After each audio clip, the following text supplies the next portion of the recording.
separuh, ini yang pakai bersubsidi separuh, yang pakai organik separuh, gitu. Maksud saya gitu, biar sama-sama rata lah. Gitu. Nah, Pak, kalau bicara subsidi non subsidi ya Pak ya, sebenarnya kan singkong itu juga hasil pertanian. Mengapa sih Pak pemerintah tidak memberikan subsidi untuk para petani singkong?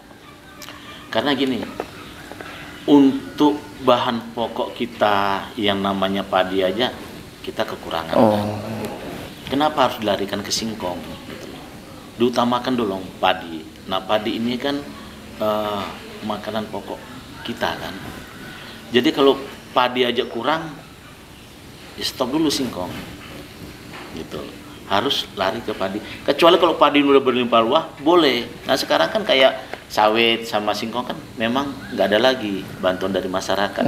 Nah, kenapa itu? Nah, masyarakat yang lain ini yang nggak tanam singkong bisa tanam padi selalu berteriak.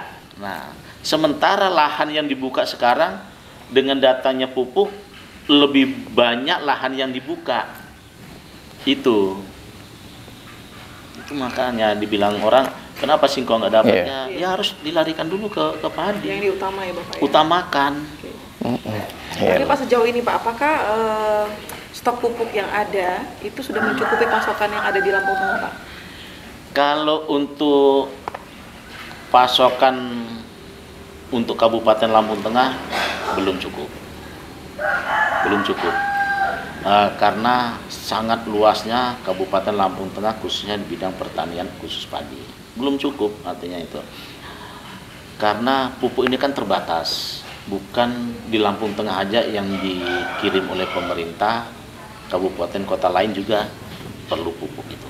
Artinya dibagi sama rata, tapi rata bukan artinya Kabupaten A sekian kecamatan, Kabupaten Lampung Tengah 28 kecamatan ini harus sama, enggak, sesuai dengan kebutuhan. Tapi kalau kebutuhannya itu sangat menjat, ya mau nggak mau pembagian sesuai dengan keperluannya. Oke. Nah, untuk wilayah 6 kecamatan Bapak miliki sebagai anggota dewan, wilayah mana Pak yang distribusinya mengalami kesulitan Pak? Artinya memang kadang-kadang hasil produksi petani ini dipengaruhi juga dengan kualitas infrastruktur yang ada Pak. Jadi, daerah mana Pak yang memang kadang-kadang agak sulit untuk bisa mendistribusikan hasil panennya Pak? Kalau dulu ada di Sendang Agung, tapi Sendang Agung 2 tahun ini udah dibangun sama kepala daerah, udah sangat enak. Dan sekarang saat ini penghasil padi terbesar adalah Trimurjo dan jalannya juga belum baik. Memadai. Belum. Masih tahap perbaikan, itu pun spot-spot. Padahal kalau jalan dari ke metro pasti melewati Trimurjo, ya kan. Tapi yang pinggir, yang di tengah sampai arah ke selatan kan hancur. Nah ini juga apa saya bilang tadi, banyak kabupaten kota lain ngambil ke sini. Nah ini kan merupakan pendapatan daerah Lampung Tengah juga. Jadi sedikit pemerintah juga mulai membangun jalan itu biar dirasakan oleh teman-teman petani loh. Sedikit, ini loh hasil saya ternyata masuk ke kas daerah untuk membangun jalannya masing-masing. Gitu. Pak, mengenai soal harga padi Pak ya, harga padi, harga beras itu kan terkadang adanya harganya naik turun Pak. Bagaimana cara Bapak selaku wakil rakyat untuk tetap menstabilkan harga tersebut agar para petani juga tidak mengalami kerugian Pak? Gini, kadangkala saya juga nggak bisa berpikir. Gini, saat panen raya pemerintah pusat ini buka keran. Kenapa saya katakan buka keran? Kirim beras dari Cina, dari Vietnam. Ada beras impor masuk ya Pak ya? Beras impor. Ini yang bikin masyarakat itu selalu emosi. Kenapa sih? Saya tanam pupuk dengan langka mahal, begitu panen raya harganya tidak sesuai. Nah ini kadangkala masyarakat itu sama pemerintah daerah khususnya kabupaten dimanapun ada dibenturkan antara masyarakat sama pemerintah. Pemerintah daerah ini juga yang punya lahan dibandingkan pemerintah provinsi. Kalau pemerintah provinsi kan nggak punya lahan. Iya. Mana lahannya provinsi? Iya. Nggak punya. Itu. Tapi kalau pemerintah kabupaten pasti punya lahan. Nah, Kabupaten Lampung Tengah lahannya ya ada masing-masing kecamatan ini. Gitu loh. Makanya kalau kita mau nampung hasil panen dengan harga yang ditetapkan pemerintah, ini juga sangat berat. Kabupaten Lampung Tengah, kita boleh bisa menampung itu, plus. Tapi keuangan ini kan harus berputar untuk memperbaiki jalan, memperbaiki irigasi, memperbaiki kesehatan, sekolah itu. Jadi tidak bisa hanya untuk menampung panen padinya aja. Itu. Salah satunya kalau begitu panen raya terus keran dibuka, turun ke kabupaten-kabupaten, mau nggak mau udah hancur panen raya. Gitu. Bagaimana Pak biasanya menyikapi gejolak yang ada di masyarakat ketika memang mereka panen harganya anjlok karena mungkin ada keran yang dibuka dari pemerintah untuk impor beras, Pak? Menyikapinya seperti apa, Pak? Komisi 2 udah punya rencana, kita harus bekerja sama dengan Bulog. Nah, jadi Bulog itu menentukan harga nasional, yaitu kita tampung, kita kirim ke Bulog. Jadi masyarakat juga tidak terlalu rugi banyak. Nah, itu daripada kita biarkan setidaknya pemerintah daerah sama anggota dewan khususnya Komisi 2 mulai pembinaan itu. Nah, ini udah ada rencana program-program yang demikian, paling nggak menampung hasil panen masyarakat. Bisa di-spill Pak mungkin salah satu programnya apa? Kita menampung, kita rencana nanti bikin semacam logistik. Begitu tidak musim panen, nah hasil padi ini kita keluarin loh, sedikit banyak membantu masyarakat yang tidak mempunyai sawah, harga tetap stabil dan keuntungan sedikit bisa untuk masuk ke kas daerah. Itu. Untuk hasil pertanian sendiri Pak, apakah padi yang dihasilkan itu sudah mencukupi stok pangan yang ada di Lampung Tengah Pak? Kalau untuk khusus Lampung Tengah, lebih-lebih, benar. Tahun ini panen, kalau cuma untuk Lampung Tengah, tahun yang akan panen ini aja nggak akan habis. Wow. Sebanyak itu ya Bapak ya? Benar, kalau Lampung Tengah sangat-sangat banyak. Kalau untuk harga Pak, saat ini apakah harga yang saat ini ada di pasaran ya untuk masyarakat itu sudah ideal Pak? Harga beras di kisaran 12 sampai 13 ribu itu Pak? Sebenarnya kalau pas pada waktu panen, ini harga beras memang anjlok. Ya, itu saya katakan karena ada beras dari luar masuk. Mau nggak mau masuk wilayah Lampung pasti akan nyebar ke pelosok-pelosok. Itu. Tapi di saat ini lagi mulai nanam, beras ini susah. Itu beras ini susah. Paling yang bisa mengirim ke daerah-daerah ke pasar murah itu cuma dari Dinas Perdagangan, Dinas Pertanian, ngambil dari Bulog, dibeli untuk membantu masyarakat. Artinya kita jual mengadakan pasar murah. Oke. Itu program dari pemerintah. Iya, kita akan melanjutkan kembali setelah jeda berikut ini.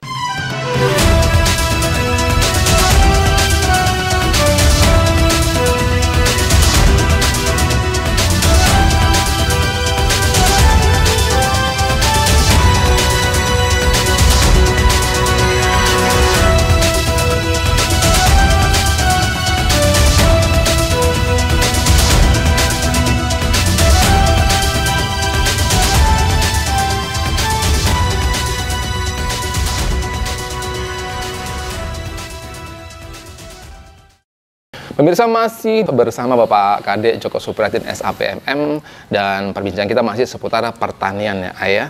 Dan Pak, kita boleh tanya-tanya lagi seputar pertanian yang ada di wilayah Lampung Tengah ya Pak ya. Cukup menarik perbincangan kita dan masalahnya juga ternyata cukup luas, kompleks ya Pak ya. Nah, barangkali apa Pak kendala-kendala atau mungkin unsur-unsur yang bisa membuat hasil pertanian itu sendiri hasilnya baik, melimpah, dan masyarakat diuntungkan dengan hasil panen yang mereka miliki? Tentunya penggarapan sawah harus semaksimal mungkin, bibitnya juga bibit unggul, pemupukannya juga waktu mupuk harus tepat sasaran, jangan memilih bibit yang tidak layak, itu akan merugikan masyarakat sendiri. Dan begitu juga pupuk, jangan berpedoman kepada pupuk kimia, gunakan pupuk yang organik, itu akan bisa membantu kita, walaupun tidak 100%, paling enggak 90% bisa membantu, karena pupuk itu juga mempengaruhi keunggulan bertumbuhnya bibit padi, mempengaruhi hasil panen dan buah padi juga itu. Iya. Pak, Lampung Tengah ini kan juga termasuk daerah yang memang setahun itu pasti ada yang namanya musim kemarau Pak ya. Contohnya kayak kemarin juga kita pernah mengalami musim kemarau. Itu seperti apa Pak upaya Bapak untuk tetap memberikan yang terbaik kepada masyarakat agar masyarakat tuh masih bisa tetap melakukan masa tanam di musim kemarau Pak? Khususnya kayak di Kecamatan Bumi Ratu Nuban di Kampung Bumi Rahayu ini, musim kemarau panjang kemarin, masyarakat memang beralih ke tanaman lain, terutama ke bengkoang sama jagung, artinya itu. Nah, kalau kita mengharapkan mau tetap panen padi, sementara air ini susah. Ada daerah-daerah tertentu yang dekat embung, bisa kita alirin. Terus ada juga yang agak jauh bisa kita tanam sayuran, kita membentuk kelompok-kelompok tani wanita yang kesibukan ibu-ibu kemarin ke sawah dengan kemarau bisa bercocok tanam kacang panjang, sayuran-sayuran bayam, itu memakai air yang ada di sekitarnya, terutama air embung, itu cukup memadai. Mereka juga tetap punya penghasilan dari sawah mereka itu, terutama kayak bengkuang itu yang saya katakan tadi, itu 3 bulan bisa panen, cukup lumayan juga harganya, bisa 3.500 sampai 4.000 per kilo. Itu kalau bengkuang lagi langka bisa mencapai 5.000 itu. Nah, artinya petani ini jangan sampai kekurangan akal. Gimana pun caranya kita kerja sama-sama KWT sama Gapoktan, ayo kita beralih ke cocok tanam yang ini. Itu saya selalu mengarahkan gitu. Tapi kan kalau kita bicara umbi-umbian Pak, termasuk bengkoang itu kan butuh air. Ya. Itu bagaimana menyikapi ketika musim kemarau tiba, ataukah dibuatkan selain embung ya Pak ya, sumur-sumur bor khusus gitu untuk para petani Pak? Ya, kita bikin sumur khusus untuk petani. Jadi ada 1 hektar, 2-3 hektar itu bisa 1 titik sumur dialirin untuk bergantian itu saat itu. Itu kan kalau digalirin hari ini 3-4 hari baru bisa dipindah ke sebelahnya. Ini udah basah. Gitu. Saling mengisi satu sama lain. Yang penting mesin itu dijaga, jangan sampai hilang. Terus selang juga mereka iuran satu sama lain. Jadi bisa dimanfaatkan antara kelompok satu sama kelompok lain. Itu. Intinya gimana masyarakat itu bisa menghadapi pada saat musim kemarau. Cerdas menyikapi ya Pak ya? Harus itu. Ya. Kita harus rajin ke bawah, harus memberi contoh kita juga. Jangan kita hanya memerintah ya Pak ya? Memerintah tapi kita nggak bisa memberi contoh. Intinya itu di lapangan. Nah, Pak, kendala Pak, misalkan kalau dulu ya Pak ya, dulu itu musuh daripada padi itu kan seperti wereng, belalang atau tikus. Kalau belakangan kan memang kita jarang dengar ya Pak ya.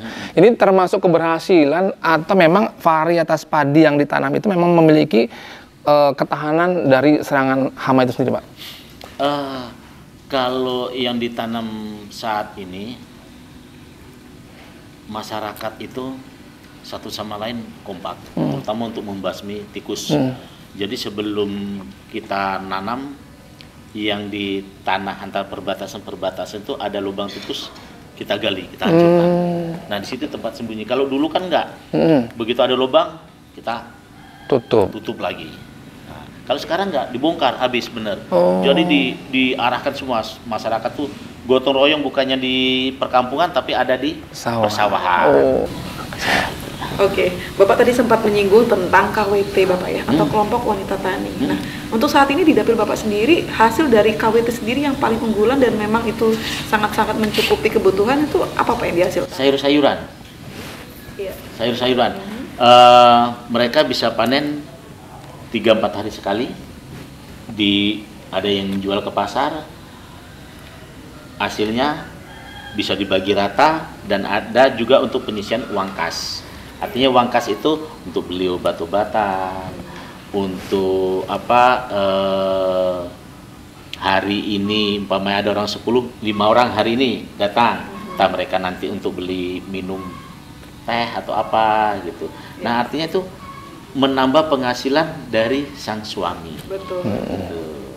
Untuk bantuannya sendiri Pak dari pemerintah daerah seperti apa ke KWT? Kebetulan saya langsung minta ke Dinas Pertanian. Apa? Di kampung A yang diminta, sayuran apa? Nah di Dinas Pertanian itu udah menyediakan. Gitu. 2-3 hari kita udah ngabarin. Saya nanti datang sana dari kelompok KWT ini mau minta bibit cabai, atau mau minta bibit seledri, atau mau minta bibit kacang. Itu udah disiapkan di sana. Yang penting kita turun, kita temuin, Pak, saya kekurangan bibit ini. Pasti itu, asal ketemu siapapun anggota dewan pasti akan sedemikian. Nah, tinggal kita menyikapi ke Dinas Pertanian. Itu aja intinya. Tetap komunikasi yang paling penting. Komunikasi yang paling penting. Nah Pak, meningkatnya jumlah penduduk Pak di Lampung Tengah juga pasti ya Pak ya. Otomatis kan pemukiman itu lahannya semakin habis. Ada beberapa masyarakat yang menggunakan lahan pertanian untuk pemukiman penduduk. Itu bagaimana Pak sebenarnya? Merugikankah atau ada himbauan dari pemerintah untuk tidak menggunakan lahan pertanian untuk pemukiman atau gimana Pak? Yang seidealnya Pak? Kalau untuk pemukiman, memang peta kampung itu memang udah digariskan. Batas pemukiman itu jalan 1, 2, 3, 4, ya kan. Selayaknya itu memang untuk pertanian. Yang kadang-kala yang kita sayangkan ini perusahaan, alih fungsi lahan. Seharusnya untuk pertanian ditimbun untuk mendirikan perusahaan. Ini yang alih fungsi lahan. Tapi di sisi lain, positifnya ada lingkungan dari perusahaan itu, tenaga kerjanya dari orang-orang itu. Ada penyerapan tenaga kerja daripada mereka lulus sekolah pergi merantau ke seberang. Jadi gimana pun tetap harus berbuat untuk kampung kita sendiri. Nah ini ada plus minusnya. Nah, ada perusahaan tanah yang seharusnya untuk pertanian, alih fungsi lahan untuk perusahaan seperti. Tapi di sisi positifnya, ya masyarakat ini yang anak-anak baru lulus sekolah bisa diserap ya Pak ya. Oke, pandangan Bapak nih tentang infrastruktur yang ada di Lampung Tengah kan tidak hanya jalan Pak ya, bisa jadi dengan pembangunan sumur bor dan lain-lain. Itu seperti apa Pak hubungannya dengan pertanian yang ada sekarang Pak? Kalau hasil pertanian dibuat untuk jalan tidak akanlah mampu.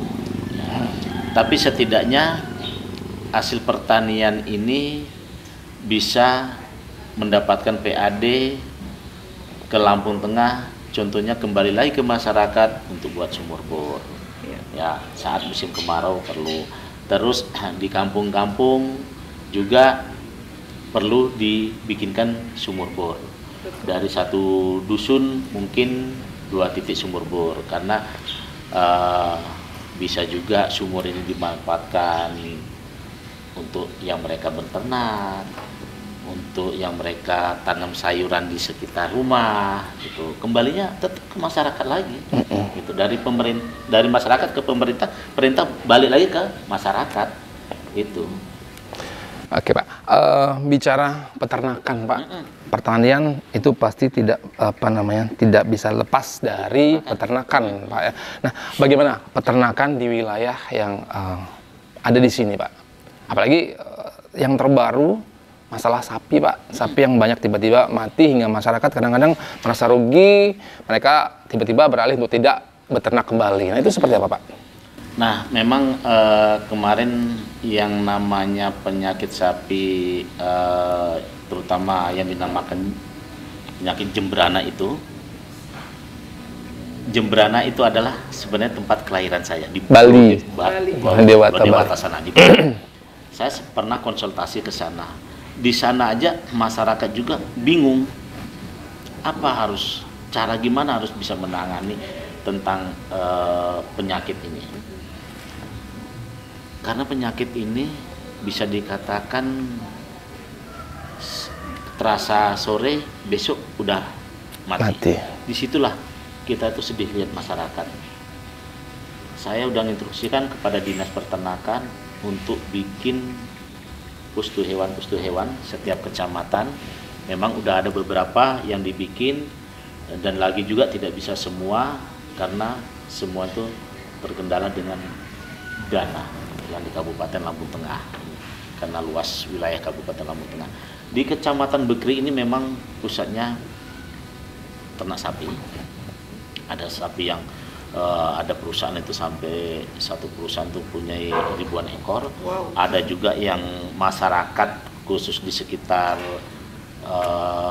PTP itu sapi merah itu diliarkan supaya bebas. Ini ada satu obat kebetulan dari ketua DPC saya, percaya nggak percaya tapi terbukti asap cair. Oh, dari batok kelapa. Dari batok kelapa asap cair. Itu pernah dibuktikan memang juga ampuh juga bisa sehat. Cuma tapi kalau untuk melayani sekian banyaknya berapa kilo lagi batok kelapa. Tapi memang terbukti itu. Sudah pernah diaplikasikan? Udah pernah dicoba. Tapi kadang-kala masyarakat kan pilihnya langsung ke dokter hewan. Iya. Langsung ke dokter hewan. Dokter hewan aja nggak manjur, apalagi cuma ini. Nah, ternyata tidak harus ke dokter loh. Ini aja obat tradisional bisa loh. Itu. Cuma masalahnya kan tidak mencukupi ya, Pak? Tidak mencukupi. Nah, itu gimana Pak menyikapi situasi dan kondisi yang ada saat ini? Paling enggak dari itu berapa ekor sapi, paling 5, paling 2 atau 3 yang harus diselamatkan. Tidak semua harus ke dokter dan tidak semua harus mati sapinya. Gimana pun ya kita ini harus kasih arahan ke masyarakat gitu. Itu karena ini juga kan salah satunya juga faktornya apa? Kebersihan lingkungan juga harus dijaga. Gitu. Jangan sampai punya sapi dibiarkan kotor tapi nggak pernah dibersihkan, ini kan menyebabkan kan dari nyamuk juga. Nah Pak, itu pernah tidak Pak dilakukan penelitian pada saat sapi mengalami gejala sakit tiba-tiba dipotong dan dagingnya dikonsumsi oleh masyarakat, itu pernah ada penelitian yang dilakukan atau belum? Kayaknya himbauan dari Dinas Peternakan dilarang untuk dikonsumsi itu karena mengandung bakteri yang sangat bahaya untuk manusia. Jadi kalau memang sakit ya biarin aja, kalau nggak bisa ditolong mati ya udah ditanam dalam-dalam gitu. Wah, itulah kerugian yang dialami oleh peternak dengan penyakit yang saat ini ada ya Pak ya. Ada. Tapi kan penyakit itu udah langka kayaknya. Mudah-mudahan udah nggak ada sama sekali. Jadi kemarin orang yang memelihara sapi rasa trauma kembali lagi semangat. Mudah-mudahan ada penanganan. Ya. Mudah-mudahan traumatik yang dialami oleh para peternak sapi ini tidak berkelanjutan ya Pak. Ya. Jadi komoditas sapi tetap terjaga dan stabil di Lampung Tengah ya Pak ya. Oke. Pak, kita tahu tadi kan hasil dari pertanian di Lampung Tengah itu kan sangat bagus ya Pak ya.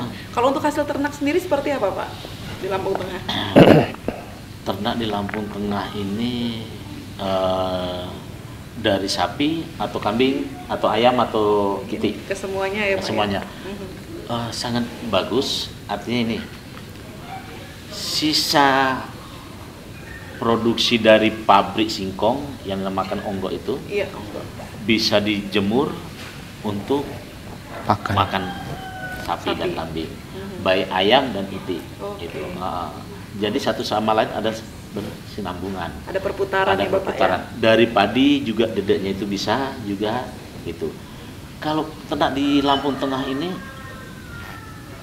sangat lumayan, bisa dikatakan lumbung daging. Contohnya kayak di mana di Bekri saya bilang tuh satu perusahaan ada 1.000 ekor 1.000 sapi. ekor. Itu ngirimnya bahkan balik lagi ke Pulau Jawa. Itu balik lagi ke Pulau Jawa. Bukan untuk wilayah Sumatera aja, balik lagi ke Pulau Jawa. Itu besar-besar sapinya, karena apalagi kalau sudah mendekati Lebaran, Hari Raya ya Pak Hari ya. Raya. Ini kan sapi kan udah yang berkelas-kelas sudah keluar semua. Betul. Itu sangat bagus di Lampung Tengah ini. Sebenarnya Lampung Tengah ini saya bisa katakan daerah paling subur lah, Dengan potensi yang dengan ada. potensi Pak, ya. yang ada dari peternakan, dari pertanian, sangat-sangat bagus di sini ini. Gitu. Tinggal kita ini PR-nya antara pemerintah daerah sama anggota dewan.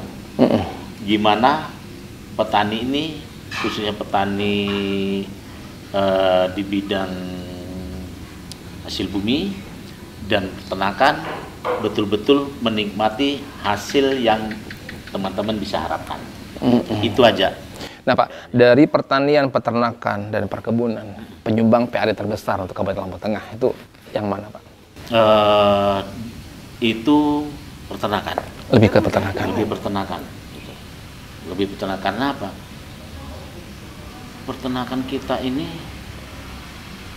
sangat-sangat luas loh. Contohnya di Bekri ini, masyarakat biasa itu satu orang tuh bisa sampai 20 sampai 25 ekor, bahkan ada yang 50 ekor. Itu dilepas aja, Diliar ya Pak ya? diliar aja.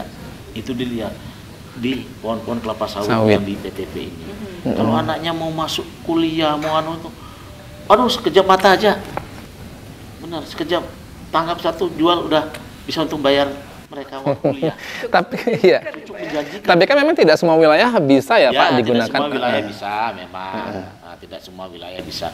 Tapi setidaknya wilayah yang khususnya ada di Dapil 3 ini di bidang pertanian cuma ada di Trimurjo sama Bumi Ratu Nuban. Tapi lainnya ke sana kebanyakan yang ternak. Peternak. Gitu. Pak, sejauh ini seperti apa dukungan pemerintah daerah terhadap para pengusaha ternak, Pak? Kalau pemerintah daerah memang sekarang ini sering ngasih bantuan bibit-bibit sapi, bibit-bibit kambing, itu sering ngasih bantuan.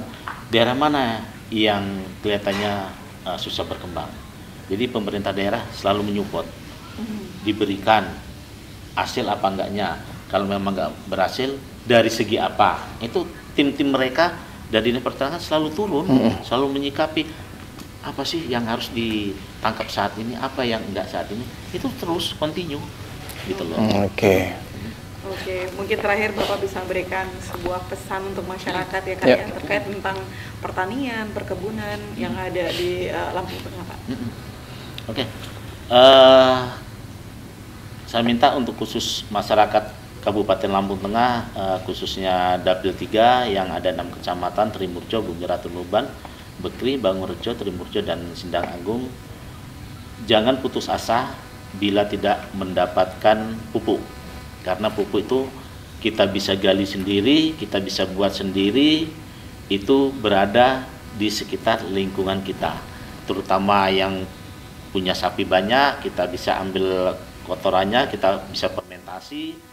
Begitu juga dari ternak ayam, itu kita perlu fermentasi, jangan langsung kita pakai, itu akan menyebabkan panasnya kotoran itu merusak padi-padi yang kita tanam. Kita fermentasi berapa minggu baru bisa kita manfaatkan dan bisa kita gunakan. Itu pesan saya untuk masyarakat khusus Dapil 3 Kabupaten Lampung Tengah. Demikian pemirsa Mitra TV, bincang-bincang kita bersama anggota Komisi 2 DPRD Kabupaten Lampung Tengah, Bapak Kadek Joko Supriyatin SAP MM. Terima kasih. Wassalamualaikum.